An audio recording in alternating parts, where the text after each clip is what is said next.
Welcome. Welcome to a policy roundtable on COVID-19 and post-pandemic investment and development. This roundtable is part of a day-long workshop on research related to the pandemic and its effect on investment and development. This workshop is sponsored by the Tobias Center for Innovations and International Development at Indiana University Bloomington. I want to remind everyone that this session is being recorded and will be available on the Tobias Center's website. We'll post it tomorrow. So before we begin our roundtable discussion, let me start by reciting our university's land acknowledgement statement. We wish to acknowledge and honor the Miami, Delaware, Potawatomi, and Shawnee people on whose ancestral homes and resources Indiana University Bloomington is built. The purpose of today's roundtable discussion is to facilitate dialogue between practitioners and researchers so that research can inform policymaking when it comes to the pandemic and the issues that we face in terms of post-pandemic investment and development. Our hope is that roundtable participants can provide researchers ideas about what kinds of questions are most pressing to answer from a practitioner perspective. In that manner, we are delighted to host three panelists. Dr. Abhishek Saurav is an economist with the Global Investment Climate Unit of the Finance, Competitiveness, and Innovation Global Practice of the World Bank Group's Equitable Growth, Finance, and Institutions Vice Presidency.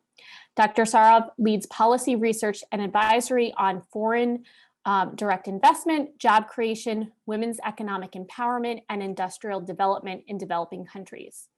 At the World Bank, his work focuses on addressing market and governance failures through policy reforms that relax investment barriers, de-risk sectors, and mobilize global capital flows.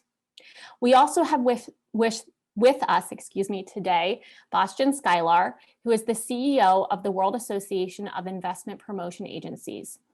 WAIPA is a Geneva-based NGO originally created by the UN Conference on Trade and Development, and WAIPA convenes IPAs from around the world and provides training and best practices on investment promotion.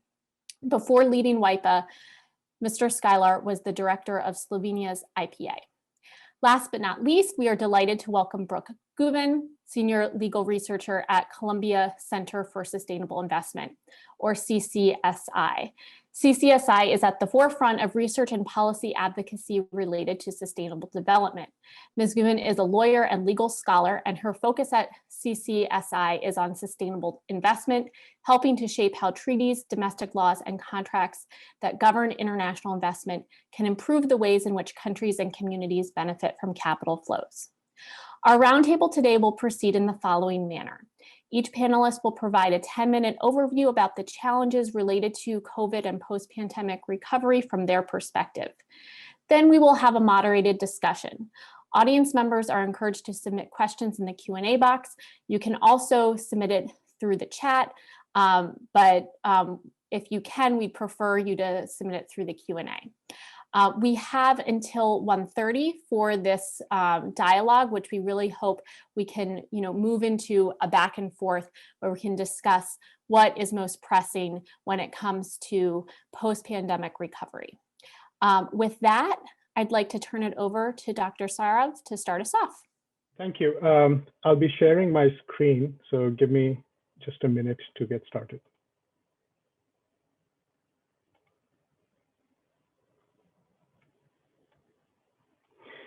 Could you please confirm that you can see my presentation?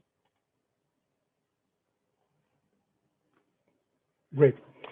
So thank you very much, Sarah, and thank you to your organization for organizing this policy talk. I think it's very relevant to have this conversation now, especially because we are grappling with major research problems, the need for data, the need for timely data to be able to tell us what is going on, make sense of the world going on, and how the effects are likely to shape the future of foreign direct investment, global international production decisions, and the operations of multinational enterprises. So let me just begin by saying that the focus of our work in the unit is primarily on developing countries. So we try to look at the effects of the pandemic and the other mega trends on global producers, multinational companies, with an eye towards their development impact in developing countries. So we're looking at what does it mean for output in developing countries?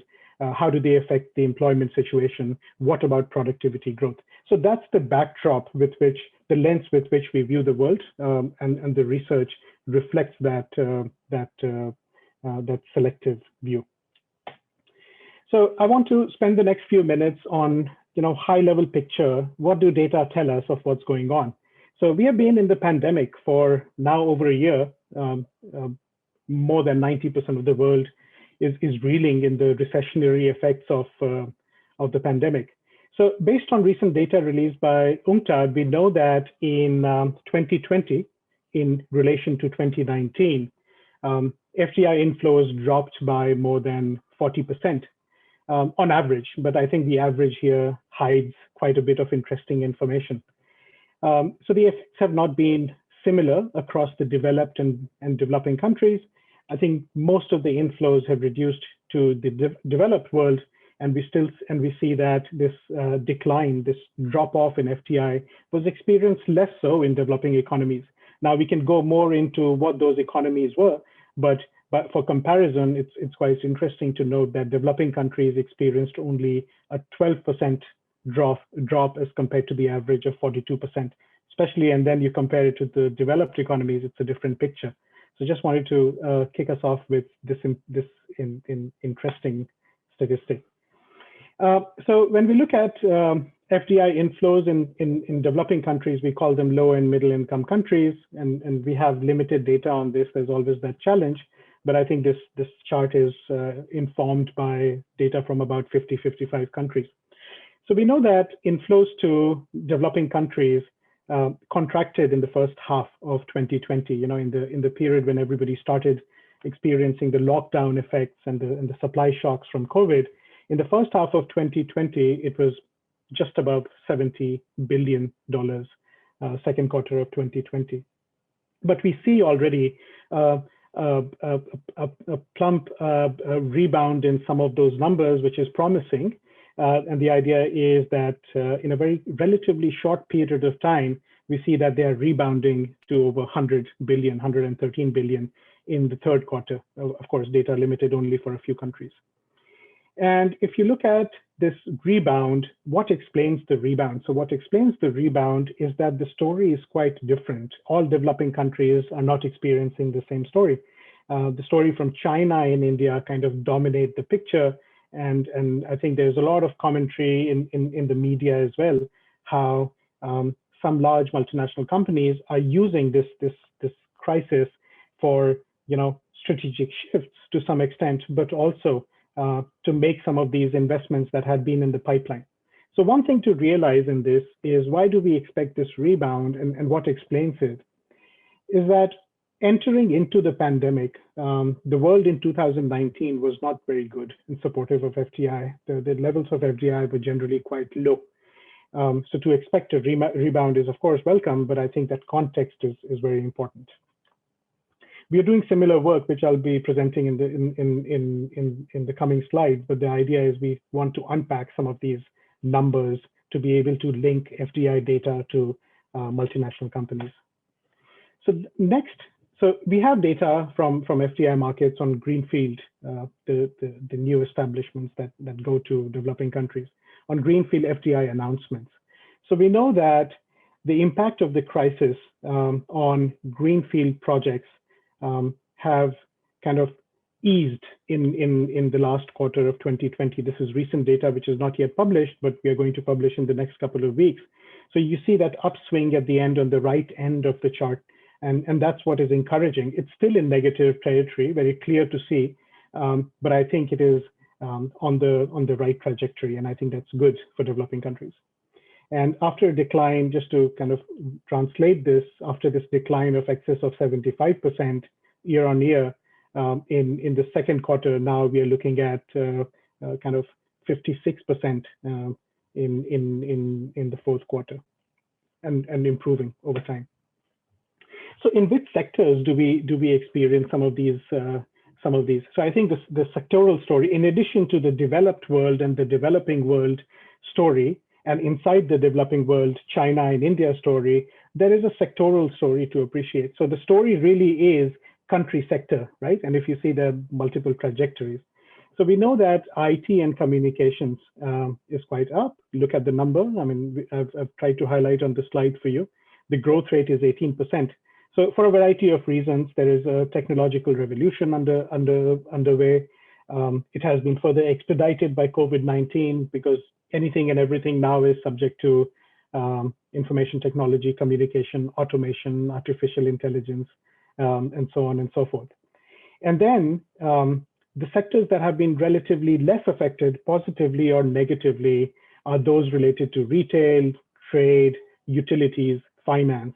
So compared to other sectors, I think we see some declines in finance and all, but I think the magnitudes are modest and recovery is to be expected quite soon in the coming year. The ones that have really suffered, in addition to tourism that does the rounds, is also oil and petroleum, down 70%. And also this heavy manufacturing sectors such as automotive, construction, and others. And I think that's where the source of job losses and the vulnerability in the labor market is coming from. So next I want to turn, so those are kind of public information and that we try to pack together to make some sense out of it. In addition to that, there's another interesting work that we have been doing, our team at the World Bank, is to be able to almost in real time with a lag of 1-2 months, try and understand how the pandemic is affecting global operations of multinational companies and what exactly are the shifts they're making in their operations. And finally, and I think most importantly, are they going to invest? We asked this question as well, and with what certainty. So this chart is quite illustrative. The dark blue bars here mean that the share of respondents who reported that they are adversely affected on those measures. So a negative bar, 63% on demand means that about 2/3 of the individuals who responded to the survey are saying that they have been adversely affected in terms of demand. So we know the narrative around weak demand, and this allows us to give a number to it. The light blue bar tells us the magnitude of effect. So how much is demand on average, if you look at all the people who responded, how much has that demand decreased? And that's the magnitude of the effect. So that's how to read this chart. So every 3 months, we go to about 300 multinational companies, and we go to senior executives sitting in their affiliate operations in developing countries. So these would be sitting in South Asia, Southeast Asia, Latin America, Africa, some Eastern Europe as well. And we try to understand what the picture is. So based on this, I'll reduce it to say that almost all multinational companies have been negatively affected on at least one of these measures. So 97% of respondents who are senior executives in these companies, so they know, in Q3 of 2020 reported being adversely affected. Different countries, different sectors, they have been affected differently. These impacts were most severe in the manufacturing sector and for smaller multinational companies. So not all multinational companies are, for example, Procter & Gamble. You know, there's a typology in there as well. And they are affected. Number 3, the majority of them have reduced employment, a metric that we actually care about. So we follow a lot about what's going on in the labor market in the United States. And I think it's important also to recognize that there's similarly serious stories in developing countries as well. And we confirm through the survey the type of effects they're having on employment and of interest investment levels. But we see that gradually compared to the second quarter, the third quarter, and now the fourth quarter results are about to be released, there is a gradual recovery. I wouldn't say they are excited about it, but the indicative results tell us that there is some improvement. But more than improvement, there is a lot of uncertainty and caution, as one would expect. I'll go to the next slide, and this is the last one that I want to share with you. Is from our, let's look at the chart. When we asked our respondents, how are you going to change your investments in the near future? So we know that 46% of them have said basically no change. And I think that we explained that by this tremendous uncertainty. Plus, there is weak demand. Why would you invest more, right? Because you have excess production capacity. So the way to understand is they're waiting and watching. Once they make sense of this world, they're going to invest or not invest. So that's what explains that. And then the bothersome statistic here is that the 39%, the dark blue in the pie chart, are those who are investing less. And I think that's a problem. We would want that number to be slightly lower. And that can be associated with the deleterious effects of the pandemic, the supply shocks, the loss in market share, and things like that. How do we make sense of what's going on in terms of operations? And in operations, we ask people who have been adversely affected, we ask them, are they nearshoring? Are they thinking about diversifying? And it's not just thinking about them. Are you taking steps towards some of these things? So it's real. It's not just, I may do, I may not do. There's some more gravity to this information. And we want to understand what they're doing, and we see some shifts. Although this is a careful statistic to kind of monitor, and successively through different survey rounds, we are trying to understand what's happening. I think there is a lot of change, which is simply a function of what's happening to the global investment landscape. If global investment landscape is modest, not much is growing, that's what to be expected in M&A affiliates as well. And that this question is quite important for policymakers in developing countries. The second thing is there is genuine talk about changes in supply chain, the strategy of not concentrating supplies from one or two economies and moving towards diversification. Also moving towards some diversification in production locations. It doesn't have to be a few countries.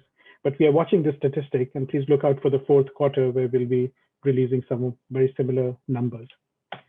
I have a few suggestions for future research. Maybe I should reserve them for when we get to the discussion point, and I think I've exhausted my 10 minutes. So over to you, Sarah, and happy to answer any questions as they come along. Thank you. Actually, if you wouldn't mind, just since we have researchers in attendance, I'm happy to give you just a couple minutes for you to talk through what you think are these kind of three areas of research, and then we'll move on to Bostjan. Absolutely. Sure. Thank you. Thank you very much.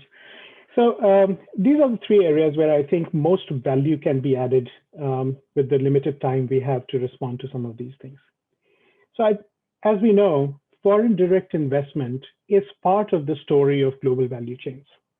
There are more stories going on. That is the shape of international production, asset-light modes of investment, non-equity modes of investment. So I think our understanding of global value chains should not be synonymous with our understanding of foreign direct investment. So what I'm encouraging is to investigate changes in what is happening to location decisions of multinational companies. Are they further going to reshore, come back to where their consumers are, nearshore, go near their consumers, versus having these long global value chains where a bicycle is sourced from a multitude of countries and finally driven on the streets of Washington, D.C. So just understanding that, because I think that is fundamentally up for question these days. And then sourcing relationships. Are we going to see reliance on long supply chains where some countries or some producers are so specialized that they are suppliers not just to the countries immediately around us, but also suppliers in Southeast Asia supplying all the way to Brazil? Is that going to happen, or do we expect to see more suppliers locating closer to producers and maybe to consumers? So that shift in supply chain versus diversification and regionalization, I think, is important.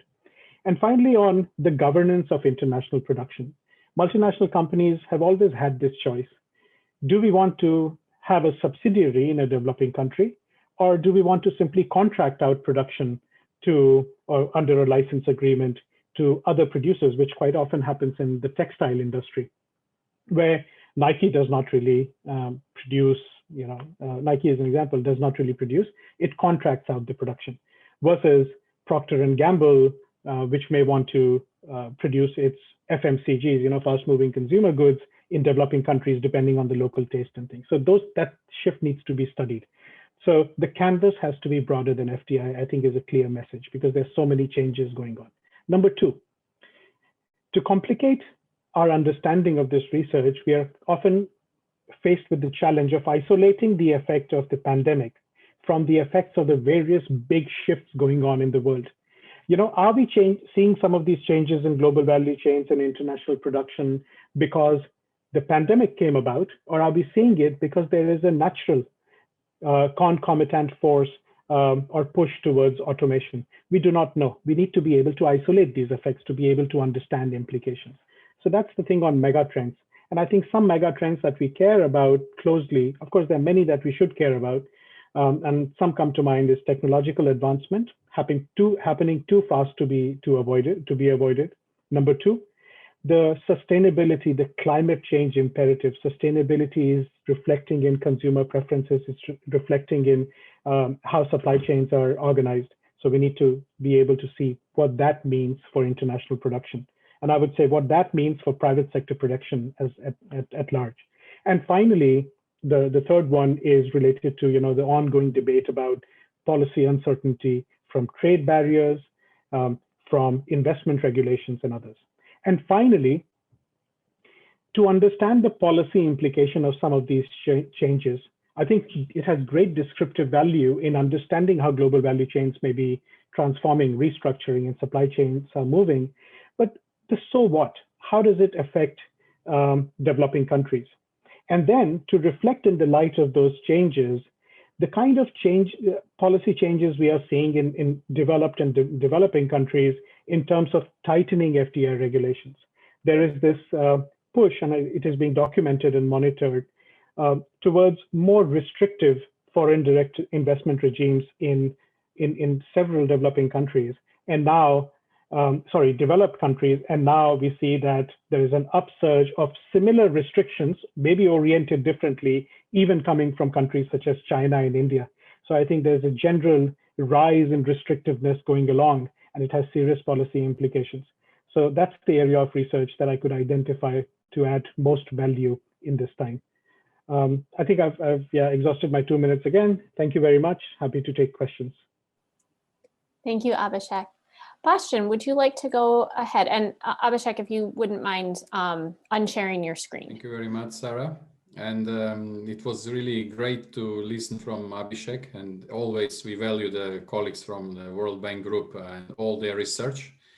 Many times we use some of their data as well, and of course, and we heard from him that the data collection is a very interesting thing, and mostly the people, of course, it's not only, I was listening before, and I'm happy to say that I was listening as well to some of the presenters in the morning. And I liked especially that there was a comment that it's not always just UNCTAD data, but also some other data. What I would like to say in this manner, of course, I would not repeat again that there is a approximately 42% drop. What I guess is more interesting is that this drop to 859 billion was seen in 9, but still 30% less than the crisis 2008 and 2009. So it means that we are in a pretty difficult situation. And we are also, of course, as we represent IPAs, we try to always make a survey with them, how they see it. And of course, they see similar numbers that also Abhishek was presenting, maybe sometimes a bit different. For example, I guess the general notion is that the green field that shows the trends is around 30% down, but I were saying it 40% down according to their research.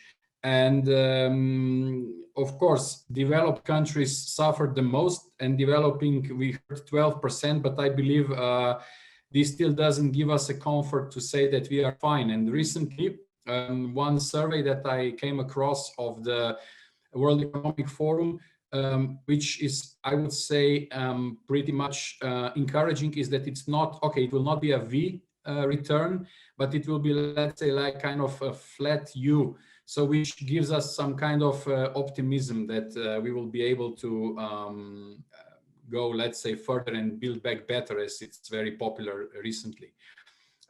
As we are representing IPAs, I would like to focus a bit what we did when the pandemic started, actually.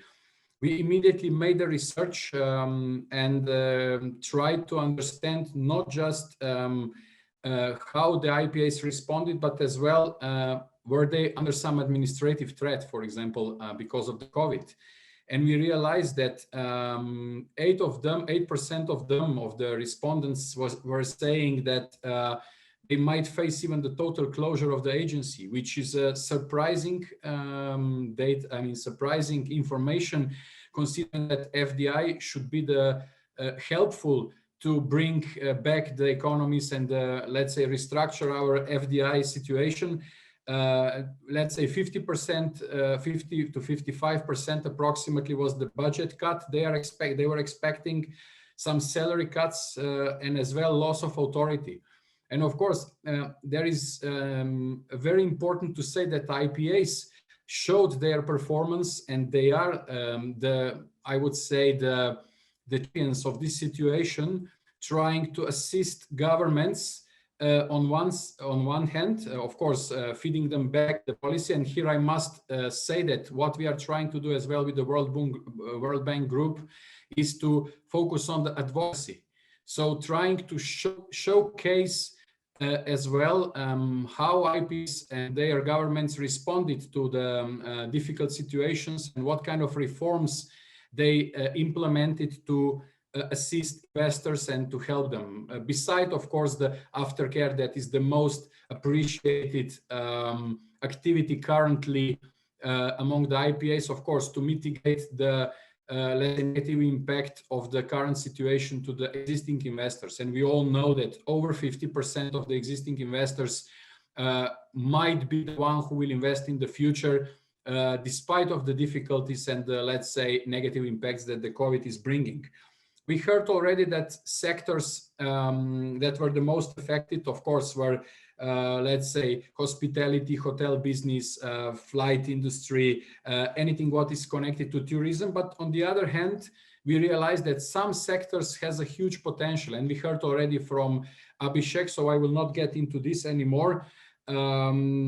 I wanted just to say that, of course, I definitely agree as well, and the IPAs agree, according to our surveys, that the biggest disruption is to the global value chains, which also I guess the companies are saying.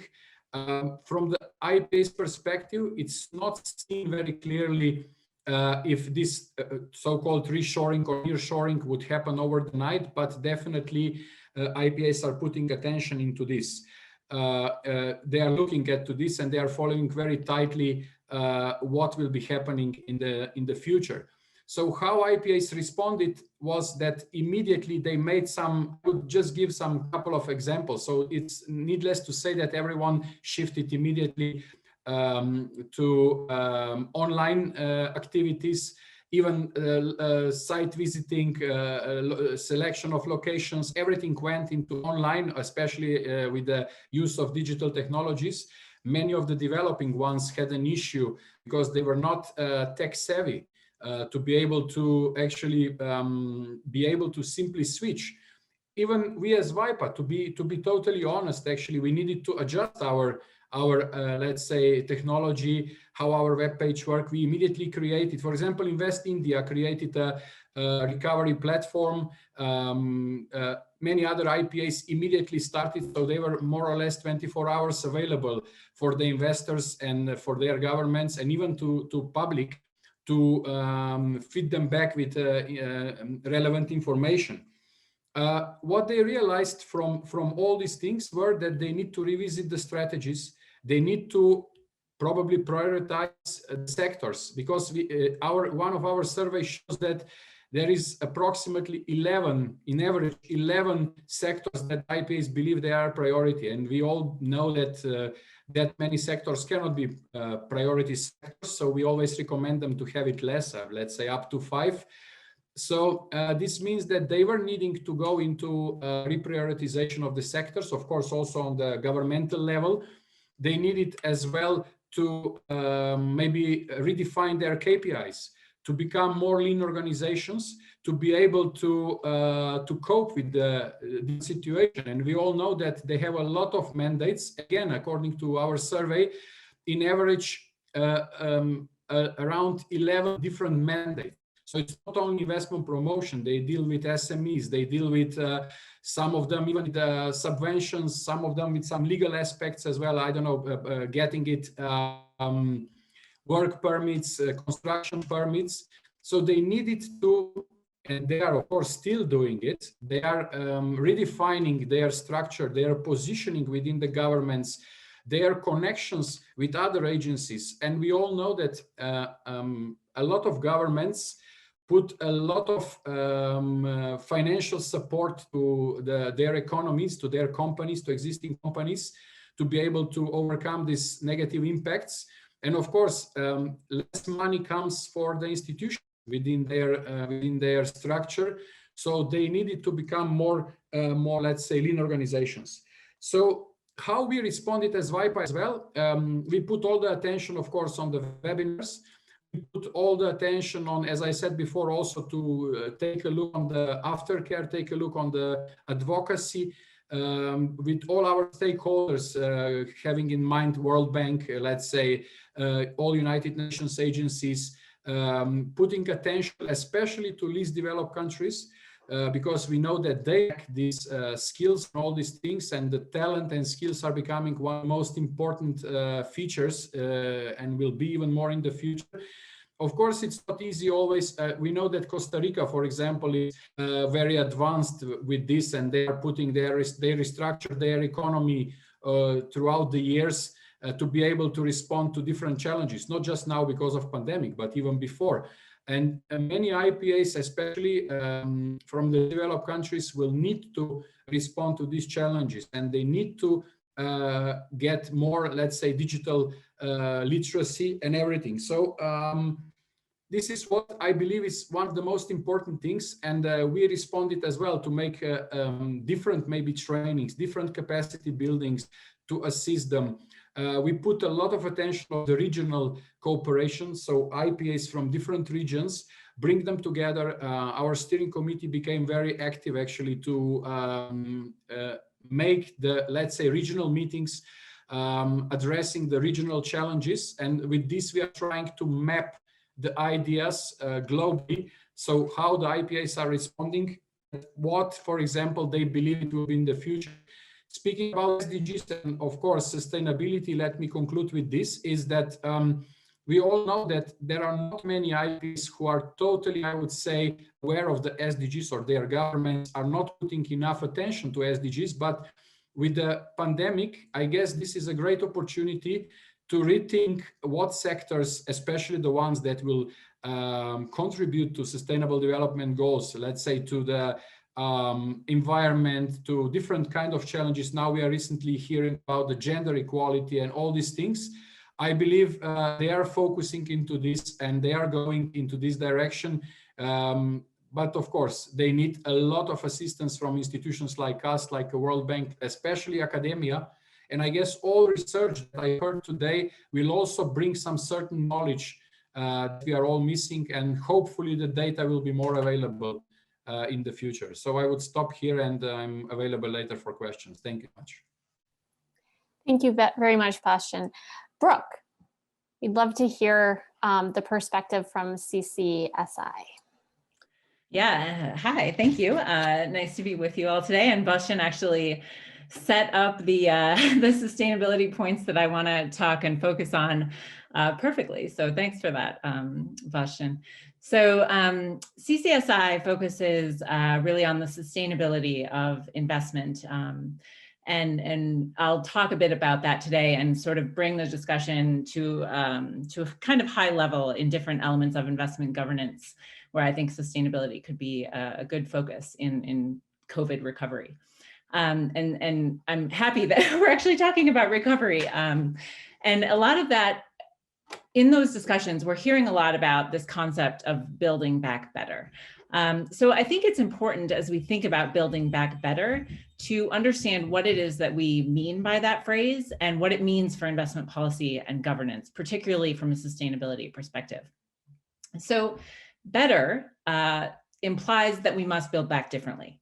And up to this point, the economic systems that we've been relying on both nationally and internationally have really been pushing planetary boundaries, contributing to massive and likely irreversible environmental damage, to massive social crises that we've seen, resulting from widening and deepening inequality. So if we consider what building back better in a post-COVID world means, the first place we really need to start is that we cannot simply restore the same means of economic activity. And it certainly means that we should not be expanding and intensifying economic activity that has been relentlessly generating inequality, social instability, and environmental degradation. So defining what better actually means then is going to require deep conversations and rethinking about how we ensure that our economic systems align with and support Agenda 2030 and the SDGs and other global frameworks like the Paris Climate Change Agreement, the Convention on Biodiversity, all within, sort of the well-established and well-developed international human rights framework. So these agreements and norms provide the both procedural and substantive context to how we need to think about economies functioning, and critically to what ends and with what objectives they should be moving. So building back better is going to require real change in economic activity, and most importantly, in the assumptions, the preferences, and the trade-offs that underpin it.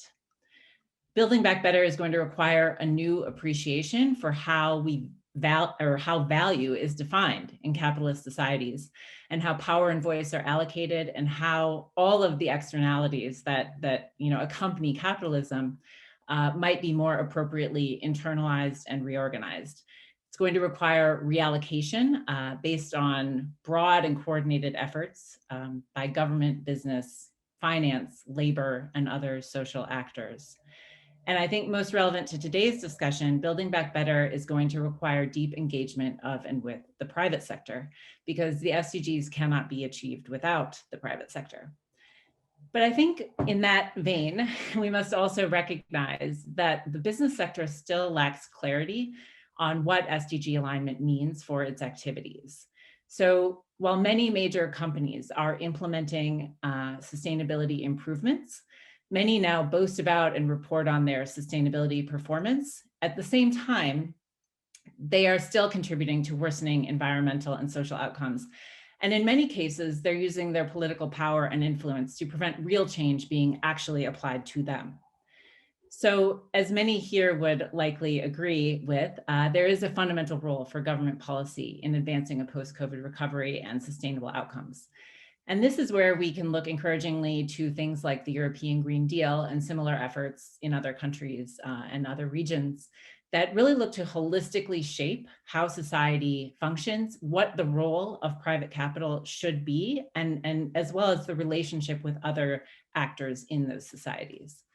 So with this framing, I want to discuss certain elements of investment governance in a post-COVID society and how sustainability elements could better be recognized and prioritized. And I'll talk a little bit about investment promotion and facilitation, not too much. Bostjan has given a lot of detail there. And then investment protection, and then how we might think about institutional capital and sort of ESG investing. So starting off with investment promotion and facilitation. And just to sort of clarify how I'm conceptualizing and thinking about these, although they do exist on a spectrum. Investment promotion is about promoting a country or a location within a country as an investment destination. And investment facilitation is then about ensuring that investors don't face undue hurdles in establishing or expanding their investments or conducting business. So these are intimately related and perhaps often within the mandate of a single IPA or other similar entity, but the latter touches much more on governance within the country. And obviously it's great investment promotion facilitation helps states attract, expand, and retain FDI. But when we think about a policy framework for building back better and how we should think about these issues, and Bostjan helpfully, focused on this, and it seems that IPs are doing this, which is great, thinking more about what kind of investment is actually desired and what steps might be taken to encourage it. What kind of investment is not wanted, and how do we ensure that it's not being encouraged, or even how it might be prevented? And then what roles governments play and how we ensure that governance, both internationally and nationally, advance these goals. So UNCTAD and the OECD and others have all supported this kind of framing, saying, that investment facilitation must be or cannot be thought of in isolation of broader sustainable development agenda and the other frameworks that I talked about. It has to enhance the benefits. So in other words, the why of investment promotion and facilitation is people and planet. And the means to get there is capital. And this cannot be confused as far as reversing those two objectives. So moving on then to investment protection. And investment protection laws and policies occur at all levels of government, but I'm going to focus today on perhaps the most controversial, which is international investment treaties and what these treaties might mean in a Build Back Better context.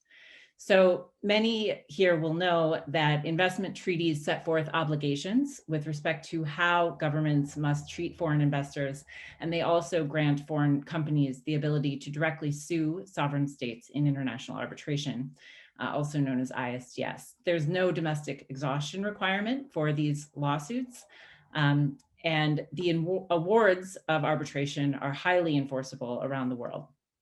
Most ISDS claims today are based on regulatory actions taken by democracies, which in no small part has led to the legitimacy crisis that the system is now facing.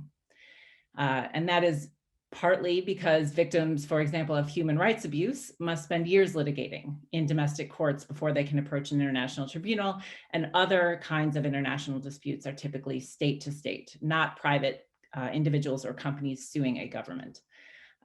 So as the OECD set forth clearly in 2018, there's little, if any, robust evidence that these treaties actually play a role in ultimate decisions to invest in a country.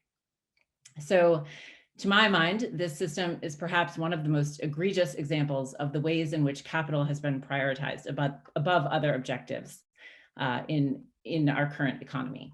And COVID demonstrates the problems with these treaties, because actions by nearly any government that actually took any steps to control the health, social, and economic impacts of COVID could be sued under any one of these treaties in order to compensate private companies for lost profits. And this is profoundly problematic. So there are ongoing efforts to reform these treaties and ISDS, the most prominent of which is at the UN. But thus far, despite opportunities in this multilateral forum to re-envision what investment governance could and should look like, the UN process is rather uninspiring. It's not tackling core problems with the system, and it's not even asking the most fundamental of questions, such as, if we're going to use international treaties to achieve broader investment objectives, what should the treaty look like? What is its role? How should it be used to influence capital allocation? Who and what should treaties discipline, and under what circumstances should treaties be binding? Who should participate in disputes under them? And do the benefits of a binding international agreement outweigh its costs? So in sum, I guess these kind of broad investor protections that are completely agnostic to the effects of that investment on people, planet, and the broader relationship to sustainability really have no place in a Build Back Better context. And then finally, and I know my time is winding down, but I'd just like to touch on the allocation of institutional capital. We've already seen a growing narrative around environmental, social, and governance, or ESG investing, as a means of building back better. And this is very encouraging, and an implicit recognition that business as usual is not sustainable.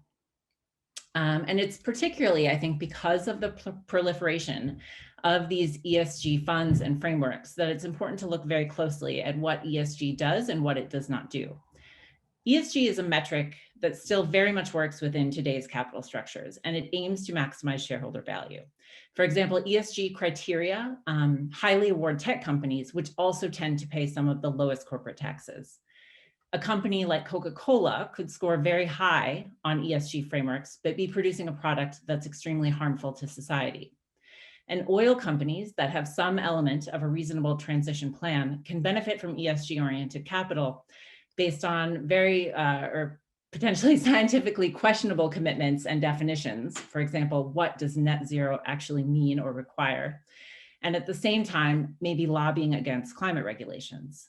So in sum, ESG is not a holistic measurement. It does not and is not intended to account for the important ways in which business impacts people and planet. It only considers the risk to the company itself, and thus it has limits as a solution to an SDG-oriented economy. So while these ESG initiatives are laudable, we can't lose sight of what they can and can't achieve and what metrics might be necessary to better allocate capital toward an SDG economy. And CCSI has been thinking about that a little bit. As far as research questions, I just jotted a few down as the other presenters were presenting. But perhaps I think there's a couple, and at the risk of going slightly over, Sarah, I'll just throw these out there now before the discussion. So on facilitation, I think countries are seeking a lot of information and sharing, and I know organizations like WAIPA do help to facilitate these kind of discussions among different governments and peer learning about what kinds of facilitation measures work, in what contexts, you know, how they effectively prevent disputes and retain desired investment. So those kinds of empirical sort of studies are very valuable, and Bostjan can correct me, but I think would be a good way to have more research there. I think, you know, Abhishek had mentioned that there were more FDI restrictions in both developed and developing countries. I think to follow on that, I think a question I would ask is, what kind of restrictions are there? And maybe you have this information, Abhishek, but what kind of restrictions are there? To what end? What are the costs and benefits of those restrictions? And what is the implication for sustainable outcomes?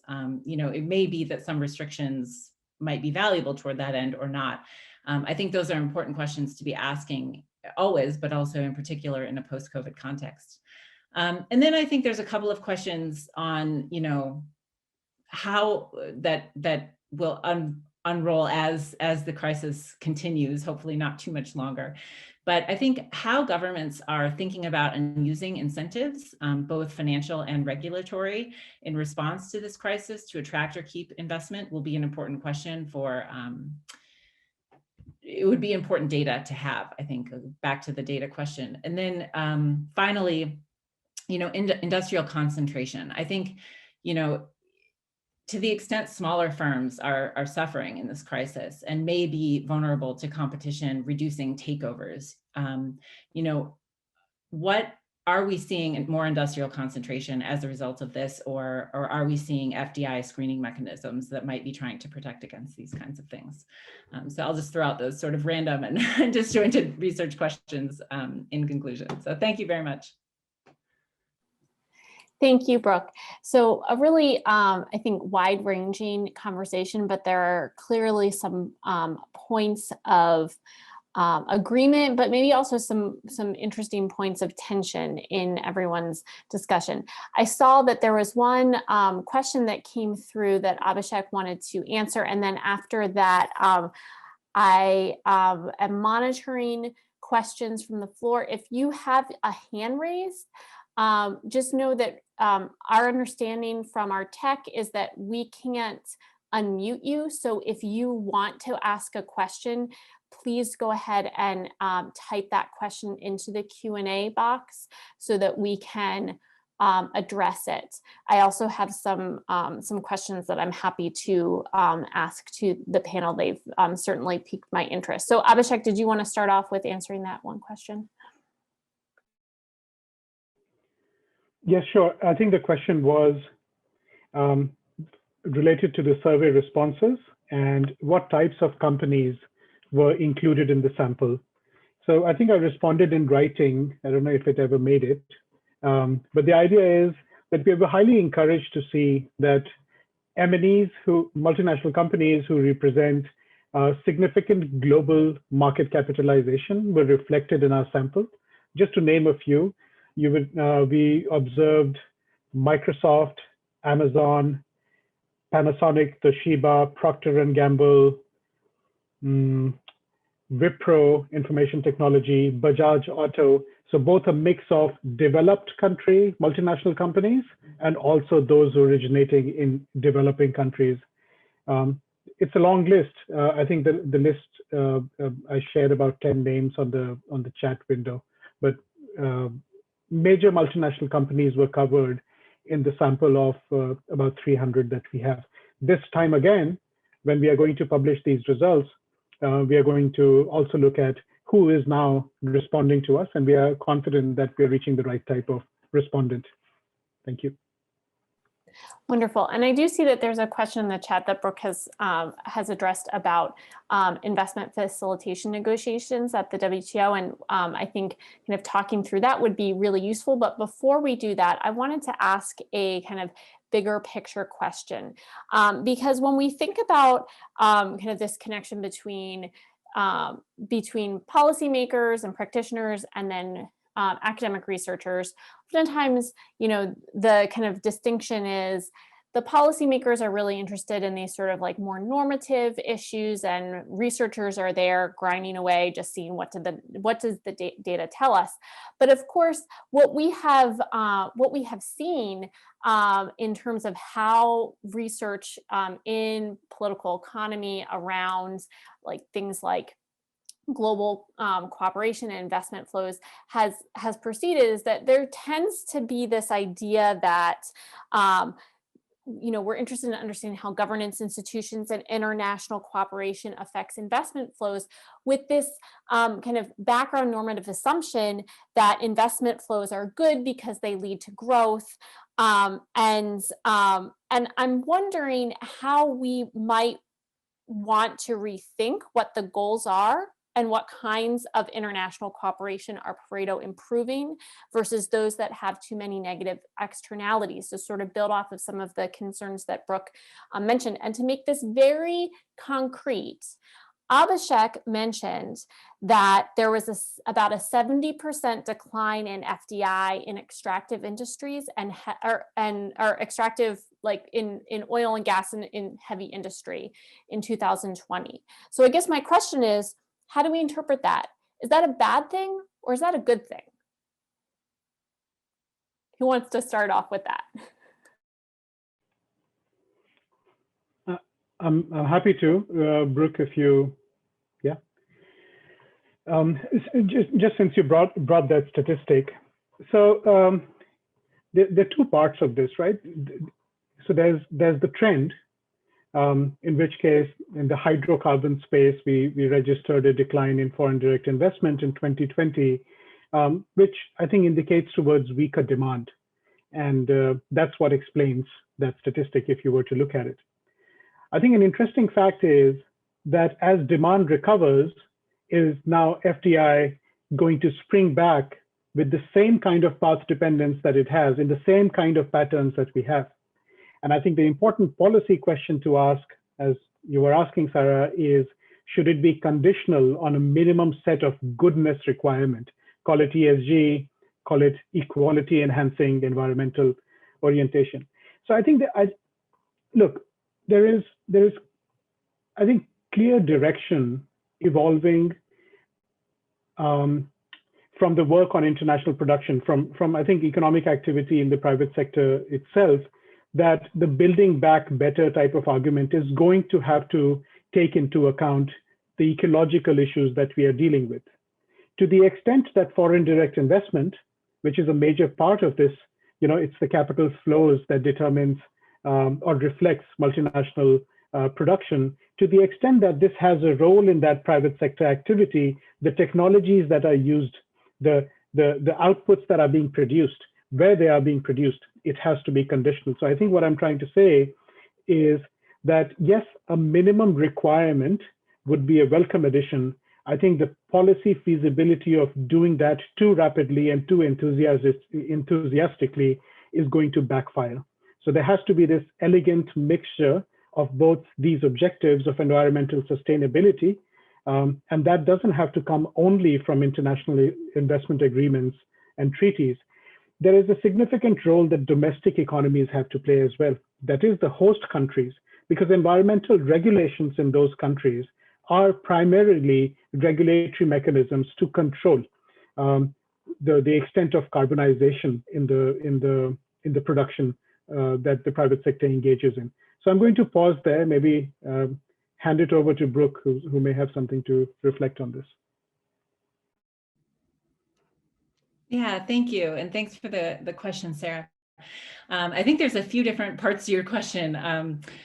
So just to comment on a couple of them, you know, I think a lot of others more knowledgeable than myself have talked about how we measure growth. You know, the problems with GDP in that it's not a good measure of well-being, because it doesn't focus on things like, you know, the quality of health, education, environment. So I do think that there is something to be said there when we think about how we're measuring growth and what we mean in a Build Back Better context. As far as sort of, you know, the 70% or, yeah, I thought that was an interesting statistic. I also wrote it down, the 70% drop in oil and petroleum. You know, this obviously is problematic for labor, for many other people who are real participants in the real economy, who have jobs that rely on these sectors. So there is this whole concept of a just transition. And I think that's, you know, why things like the European Green Deal and other models that are coming out are so critically important, because these transitions have to happen, and it has to be a partnership between these companies and with you know, labor and with society as a whole. But, you know, as far as getting out of oil by, you know, and achieving this by 2050, whatever, hopefully, you know, that can be achieved, but we do have to recognize that there is a very real disruption on people's lives and livelihoods. So it's complicated. And I don't mean to dismiss that when I say oil companies should be out of business or fully transitioned by 2050. It will require great investments in infrastructure and, you know, many other partnerships, which obviously the G20, the World Bank, many others have been working on. And then I guess part of the externalities you mentioned, and again, I'm sorry if this is disjointed, but I just jotted down a few different elements of your question. You know, the externalities that we need and is right for further research is how we accurately price things that are currently externalities. How do we price biodiversity? How do we price in? How do we efficiently allocate capital, you know, into biodiversity kind of investments, or how do we, you know, right now we don't even have standardized metrics for, you know, scope 1, 2, and 3 emissions. How do companies adequately report on what their, you know, carbon impact is if we don't even have metrics that are standardized that companies can look to try to influence both their supply and value chains as well as their own activities? So I think that there are a lot of different elements to your question, but yeah, I'll leave it at that, I guess. Bostjan, I'm curious sort of how you respond to this, especially as I know that a lot of oil economies have very active investment promotion agencies that are basically in existence to try to transition those economies away from their over-reliance on oil and other extractive industries. So how do you see IPAs kind of addressing this particular set of questions? Let me say like this, if we answer with the heart, we would always say that we should be cautious what kind of investments we will bring to countries. And because Brooke said very clearly, a lot of jobs were lost, I guess recently 300 million. And according to SDG, it should be at that time, a couple of years ago, 600 million new jobs request. So I guess it's now maybe 1 billion already. So if you ask at least, okay, let's say the ones that are focused on oil, but they are developed ones, they are of course having capacity to work on the diversification of the sectors and trying to attract something else. For example, if you consider around Emirates or I don't know, but can you imagine some countries that depend on this kind of industries and they are least developed, they don't have any other opportunity, and their politicians are pressing on them to get new investments, to create new jobs. So I guess, as Abhishek said, some mixture would be the best one. And, you know, going to these negotiations of the investment facilitation, we are also, of course, trying to be part of it. And we're working on some papers on to even define what means investment facilitation. I mean, it's not only regulations and legal aspects, it's also a very practical things that, for example, IPAs need to assist to the investors, how they will deal with permits, with all other things. And then, of course, in this, they can incorporate a bit the ideas of, as I said before as well, sector prioritization and trying to slowly navigate towards more sustainable promotion of sustainable sectors, if they are able. But when we speak again about something, let's say going from okay, it was easier, for example, I don't know if it was easier, but maybe Costa Rica was going from, let's say, banana oriented production, I mean growing country, to high-tech industry, but this required enormously a lot of development of the curriculum and everything. So what kind of skills are needed? Do we have enough people to respond to this with the appropriate, let's say, profiles? And then, of course, the least developed countries, sometimes they are not even able, I mean, there are a couple of them, they are, I don't know, 5 people, and they deal with everything. So they need to deal with sectors, they need to deal with promotion, they need to deal with facilitation. They are like a heroic, let's say, institutions that they try to assist governments with everything. And I don't think it's that easy to say, okay, we simply now cut that kind of industries and we go to high-tech industries and we develop everything that would be supporting the climate, I mean, the climate and gender equality and all these things. So I think it should be some mixture. And these discussions within the WTO recently are at least going into better direction, that the countries at least understand that there is a need to really set some set of rules that would help to this understanding. But I don't think this is very close to some agreement yet.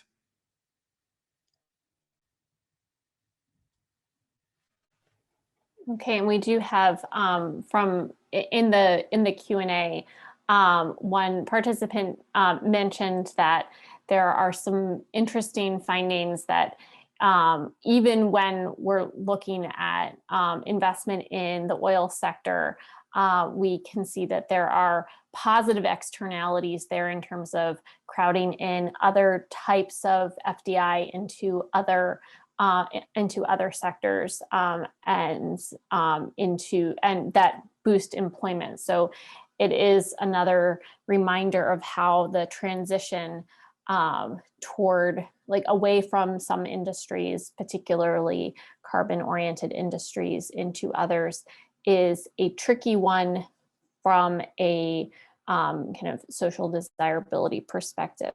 So, we've gotten some kind of conversation going about investment facilitation, and particularly in the WTO. I'd love to give other panelists a little bit more time to talk about that if they'd like to. And I'm particularly interested in kind of teasing out a little bit more this policy question, because what I'm hearing a lot of is a focus, which shouldn't be surprising, is that that developing countries in particular need more capacity building around how to facilitate investment that is going to have that's going to be inclusive and sustainable in some way.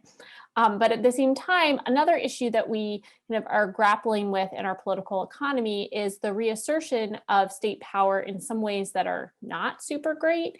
And I know that when it comes to investment facilitation, there's a lot of discussion around what to do about state aid and leveling the playing field, especially in an environment in which a lot of governments are concerned about unfair advantages that certain countries give their national champions. So could you maybe kind of, from your policymaking perspective, kind of talk a little bit about this, especially in the context of what sort of additional research might need to be done in this area, or how researchers should be kind of thinking about this problem as we approach our questions?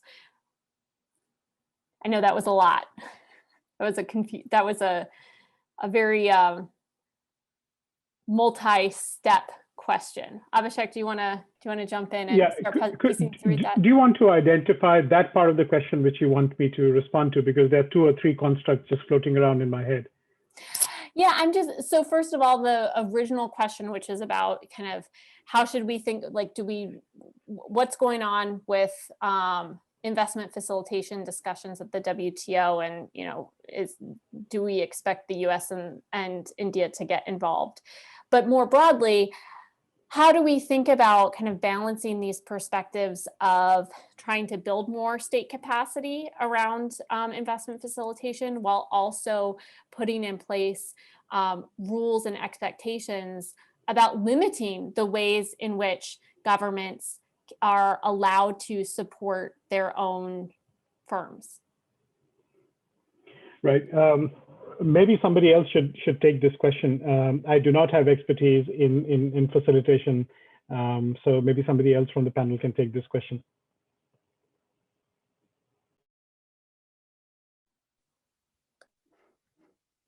Bostjan, were you going to jump in here? Or? Go ahead if you want. No problem. Yeah, I think it's an interesting question, and there are a lot of tensions between, you know, how governments should be building up sort of infinite industries or even supporting broader firms versus, you know, the competition issues that arise. I think one way we've looked at this before is, you know, what is the proper role for different parts of the government and international governance in disciplining and in trying to promote those things. So, for example, you know, WTO agreements will discipline some things, but investment treaties go much further than that on, you know, not permitting sort of various kinds of requirements of companies that are operating within societies, hiring local people, tech transfer, all of those kinds of things. So I do think that there does need to be more coherent thinking at kind of what the objectives are, but then how and where is the best place to discipline them. As far as state aid in particular, that's, I'm going to leave it at that, I guess, for right now. If I may just say a couple of words. When we started, we've been pretty long in these discussions, actually. And Columbia University actually is, Carl Suwan is one of the leading researcher actually on these things. And of course, the ITC, the World Economic Forum, there were first questions, okay, the investment facilitation should facilitate the investment for sustainable development. So it means that first the question was, what is sustainable development? So what kind of investments are sustainable investments? I guess there is no proper evidence or data that everyone would understand in the same manner, especially the companies. As Brooke said before, private sector is the crucial one for this, which was not the part of discussions at all in the past within the WTO. Then with this Friends of Investment Facilitation, which was led by China and Brazil, as far as I know, they somehow persuaded the WTO to let the companies to come into the discussions, because they also need to. And we heard before, there are many who signed even in the Global Compact the idea of sustainability, and Coca-Cola was mentioned, and everyone is mostly using these sustainable development goals in a marketing purpose still recently. And then, so how do we define what is sustainable? How do we really make measures in this investment facilitation that would support this idea? Of course, we came together with the World Economic Forum with a very practical paper defining some very practical measures, not necessarily policy measures, but as well how the IPAs and their governments should deal with investments, and not necessarily screening them, but to assist the investors to be able to be as much as possible sustainable for the future.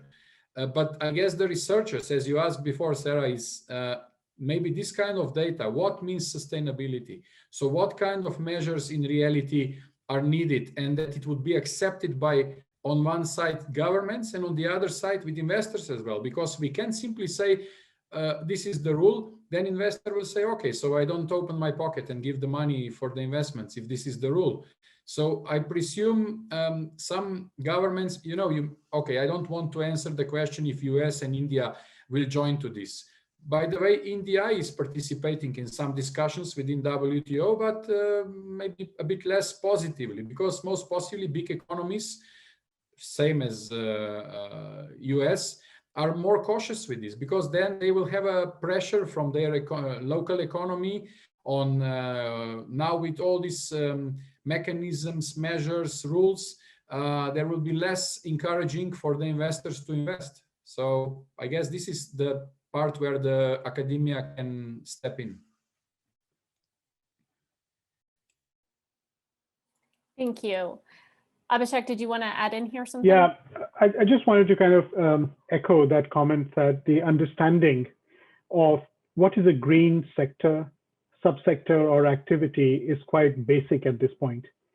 Some thinking that my colleagues and I have been doing recently is to develop this a framework, a typology to be able to understand what those sectors are. And one way to think about this is not just look at the sector, or those sectors which are traditionally identified, renewables and others, which are traditionally identified as a green flag on them, right? But there are also these sectors that supply inputs to other sectors. And I think this is related to the question that came in, that on hydrocarbons. So there's hydrocarbon, and if you shut down investment and activity in hydrocarbons, what happens to the indirect jobs that have been generated? So similar to that thinking, although I'm not talking about hydrocarbons, there is a major role that supplying industries play. So we need to identify, when thinking about green sectors, about green suppliers or green inputs. And then there are some other new types of sectors that are green by design. And those could be related to those aspects of services which are lighter touch on carbon footprint.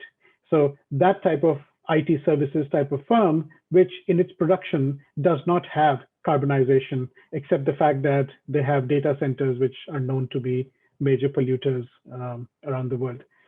So I think there's need for typology. This is a clear area of research. If nobody else attends to it, people like us will have to attend to it, but academia should take it up, because I think this will be a valuable contribution at exactly this time when the push towards sustainability is gaining prominence.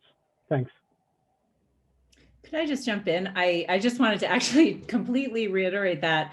I think right now, we're at a point where coal, bad, oil with no transition plan, bad, wind farm, good, but everything in between is sort of very complicated. And I agree that terms like green investment, SDG aligned investment, climate aligned investment are sort of thrown around without clear understanding of how the private sector is using them, how international financial institutions are using them, how different kinds of capital is using and defining and applying capital toward those different kinds of investments. I do think there is great room for research on what these different typologies are.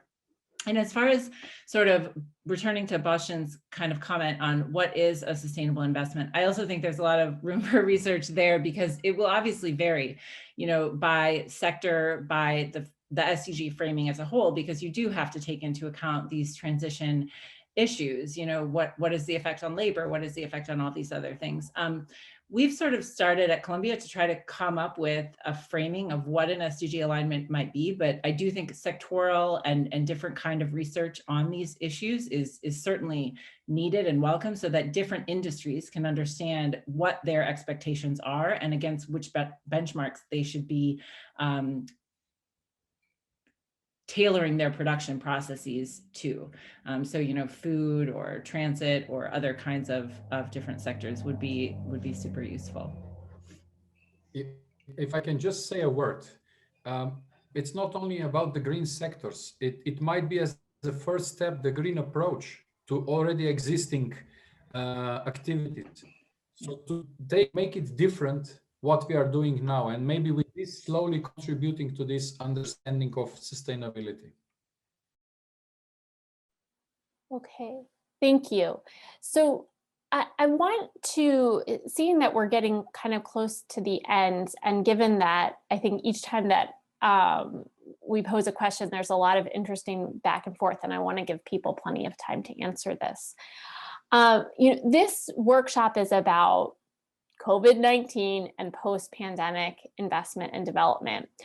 And I think one of the big questions that we are wrestling with within the paper panels, among researchers, is trying to determine, to the extent that we're seeing, this big drop off in investment in 2020, right? And to the extent that we sort of think about what's going to happen moving forward, do we see COVID as really being a big inflection point for the global economy and for what investments and what global value chains are going to look like moving forward? Or is that a bit of a red herring, and really what is going to happen is we might move into a new normal, but it's not because of COVID, but it's because of kind of the return of great power politics and the issues associated with that, and kind of a global economic governance system in flux. So I'm wondering if you can each address that, like how should we think about COVID when it comes to investment? Is this a real inflection point, or is it, something that, or is it really hiding or obscuring the fact that there are other things that are really more fundamental that are changing? And maybe as you answer that, maybe you can also just throw in there, like, if you could wave a magic wand and have a researcher kind of asking one question or providing one data set, like what is it that you want to see that would help your work around this area?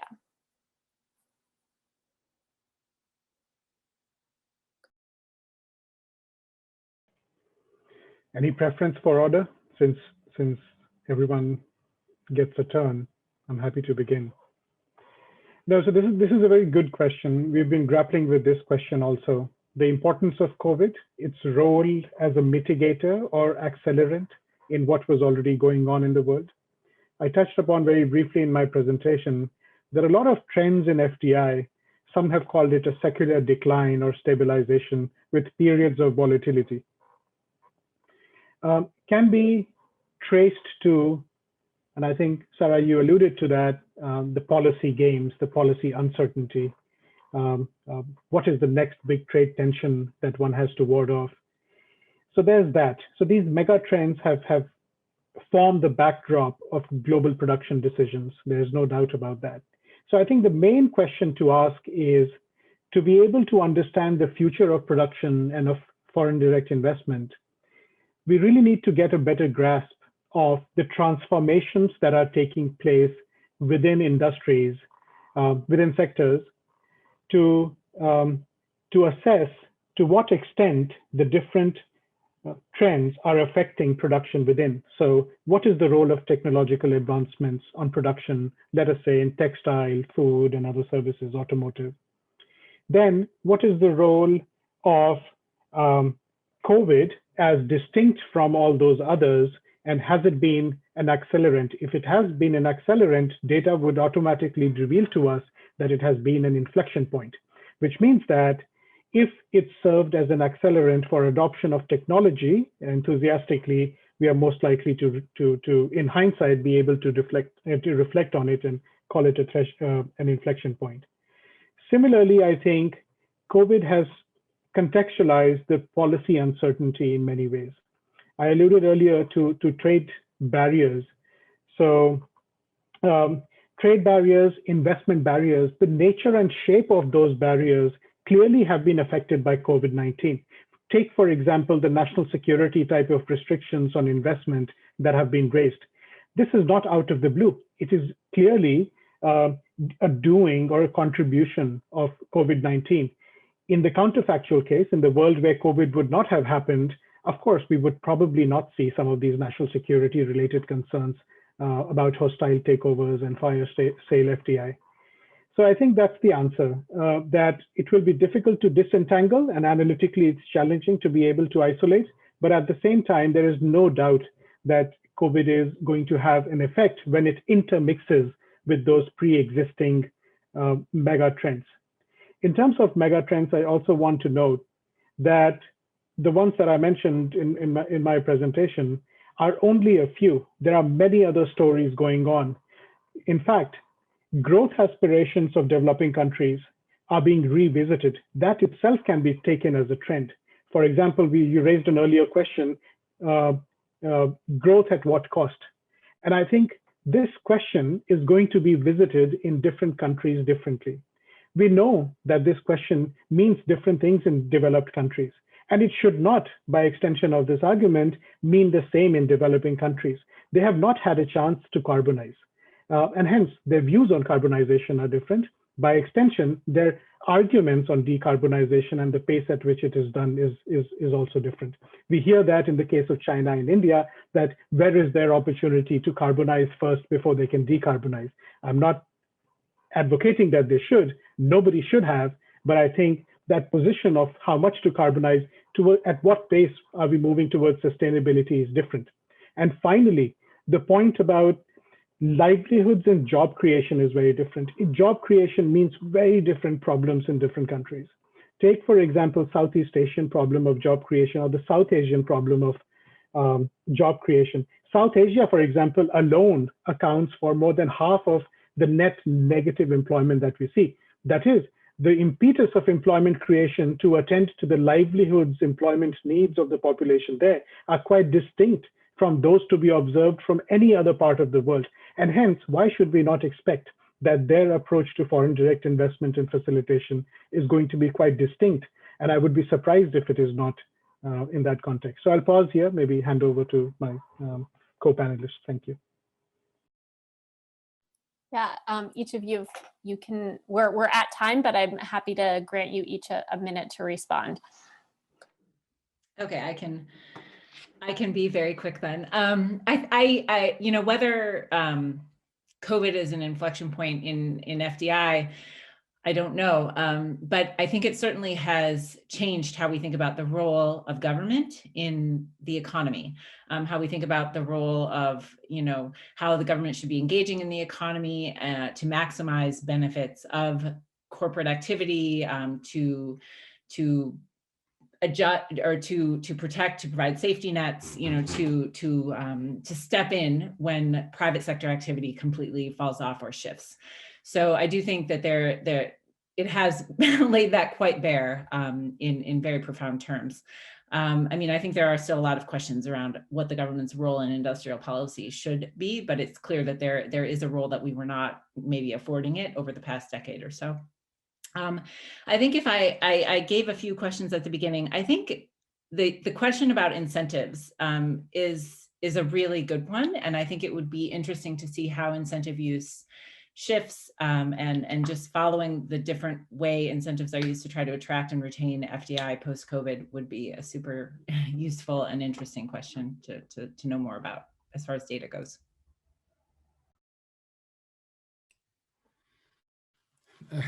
I can't say much actually additionally to Abhishek and Brooke, because they really expressed exactly good.